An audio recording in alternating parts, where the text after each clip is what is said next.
Forgotten by Design, Part 8. The Federation is coming. At Genesis Station, orbiting Earth, a meeting of immense significance was unfolding. Talon, with his avian features and poised stance, stood facing the vast expanse of stars, the blue-green jewel of Earth shimmering below. The news of the Galactic Federation's impending envoy had been relayed. This was a moment that would be etched in history. Admiral Lansing approached, his face reflecting a mix of elation and trepidation. "Commander Talon, humanity has been waiting for a day like this, even if we didn't know it. The very skies are changing." Talon turned, nodding. "Indeed, Admiral. The Federation's representatives will be here in 3 Earth weeks." Lansing smiled, his eyes reflecting the enormity of the situation. "A reason to celebrate, wouldn't you say?" "But first," Talon responded, "there is much to prepare, and Earth's inhabitants must be informed."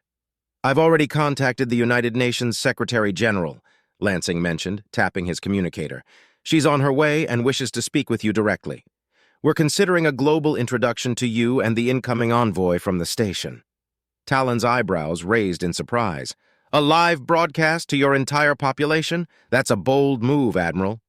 "Bold times call for bold measures," Lansing shrugged, just as the airlock hissed open to admit the UN Secretary-General and several global dignitaries. The grand reception hall of Genesis Station had been prepared for this very moment. Talon greeted them with the customary human handshake. The Secretary-General, a steely-eyed, middle-aged woman, was the first to engage. "Commander Talon, it's an honor, but before we address the world, I need to know our story from your perspective, particularly about Dr. Lyrian and the true origin of humans." Talon hesitated for a moment, gauging the room, then began, "Before the Federation's war with the Kriller, humans did not exist in the form you recognize today. A distinguished scientist within the Federation, Dr. Lyrian, became fascinated by a primate species from one of our planets. He saw potential in them that went beyond their natural evolution." Every ear in the room hung on Talon's words, the weight of humanity's untold history pressing down. Using cutting-edge genetic manipulation, Dr. Lyrian transformed these primates. He elongated their limbs, expanded their brain capacity, and instilled within them a unique blend of traits: aggression, empathy, intelligence, and an unyielding curiosity. In essence, he crafted beings that were both thinkers and warriors, a sentient weapon designed for the Federation to wield against the Kriller. After Talon's revelation about humanity's engineered origins, the Secretary-General posed a question that seemed to hang in the air. "And the Kriller, Commander? What became of them?" Talon's expression hardened briefly, his gaze momentarily distant. "Humans were exceptional. When given objectives, whether in the vast reaches of space aboard our ships or on ground battles, humanity was unparalleled. They demonstrated a remarkable ability to outthink their adversaries, countering and pivoting in strategies that even some of our brightest tacticians couldn't predict. Ultimately, humans became the linchpin in our victory against the Kriller."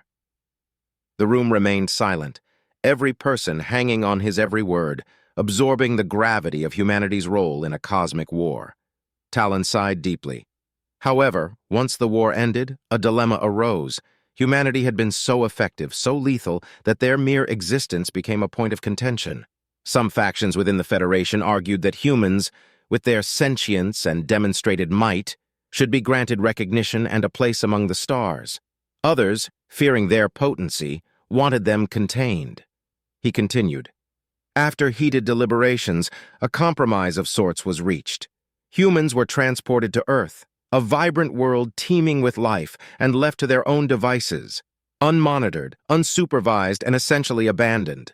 That was tens of millennia ago, and here we are now conversing on your space station. Humanity's resilience and drive have brought them far." The room's atmosphere grew thick with the gravity of Talon's revelation. The Secretary-General absorbed the information, her face unreadable. "Thank you, Commander. It's essential we understand our origins as we step onto the galactic stage." Talon nodded, continuing with the briefing. "When the envoy arrives, they will assess Earth on various fronts: culture, technology, society, and, importantly, intentions. Your reception and cooperation will be crucial during this evaluation." The Secretary-General responded with determination. "We'll rally our people, Commander." This revelation, while unsettling, provides us an opportunity to unite like never before. If we're to step out into the galaxy, we should do so together. Admiral Lansing added, "We're already planning a global broadcast from Genesis Station. When it airs, it will likely be the most watched event in human history." Talon paused, processing the weight of the situation. "Let me get approval from my commanding officer, but I believe he'll see the value in this." As the meeting concluded, Genesis Station buzzed with renewed energy. Crew members bustled about, and preparations were underway on all fronts. The Galactic Federation was coming, and Earth was on the cusp of a new dawn. Lansing, gazing out at Earth, whispered, "This is our moment, Talon." Talon simply replied, "Let's hope humanity shines as brightly as that planet down there."